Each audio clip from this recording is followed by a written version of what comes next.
एक अहम जानकारी आपको देते हैं। दावोस में वर्ल्ड इकोनॉमिक फोरम की शुरुआत हो चुकी है।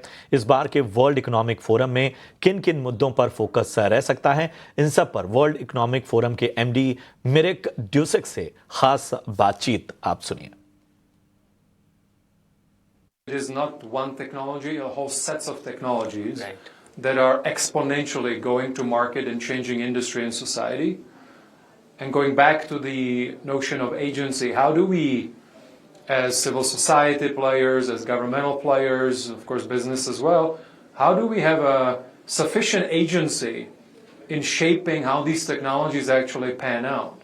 And so you may be familiar, there's a term agile governance. It's been around particularly in tech circles for some time, but in our view that's actually the time right now to really think through, are we equipped, and if we talk specifically about governments, are governments equipped right now with the resources but also with the mindsets and the procedures to be able to really be on the front foot and shape this. And of course the other complication we have is that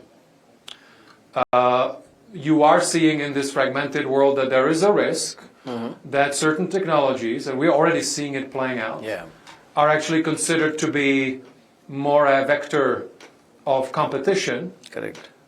Trying to get supremacy. Some people are using the word supremacy in terms of certain technologies. And so, of course, that is also something that maybe certain instincts are there, but how are we nuanced enough around this?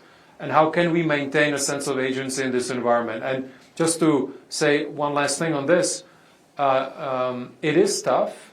But at the same time, we saw what happened at the United Nations in September with that UN initiative around, at least, for example, do the first installment, which is this scientific body that they got agreement on from all nations, scientific body that can tell us what is the state of AI, so that at least we have certain, hopefully, objective data to be based upon. But it is, of course, going to be hard work.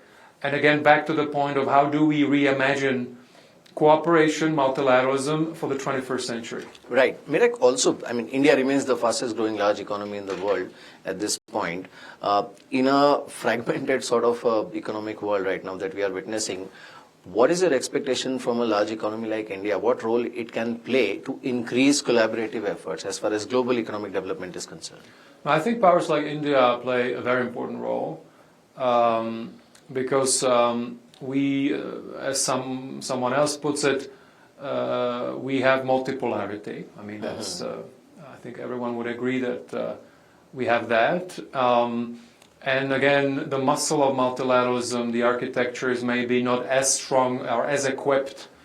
And it is really through actors like India that can actually, right now, it's a perfect time to actually be creative together and also show leadership.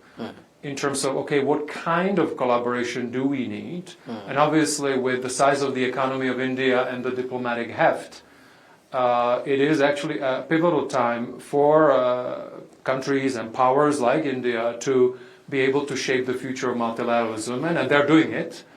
And we are seeing, of course, a lot of new configurations emerging. Of course, we're seeing BRICS also growing, but all kinds of new configurations emerging. Also, at least some would say that we should look at some cases of regional collaboration. And if we take Africa, for example, we have the African Free Trade Continental Area, which shows a huge promise. We're seeing great momentum in ASEAN. And so it's also looking at possible archetypes in regions that can then help with restarting some of that muscle that we need for collaboration going forward. Right. One last point, Mirek. You know, on global level, we have various challenges right now. There is climate change, there is energy security issue, there is regionalization in terms of, different thought. I would say thought process is driving a particular policy or an agenda at a national level, and then you have new administration in US also coming in. In this kind of a challenging, or I would say, scenario where there are a lot of headwinds, how efficiently an agenda like collaboration can be implemented?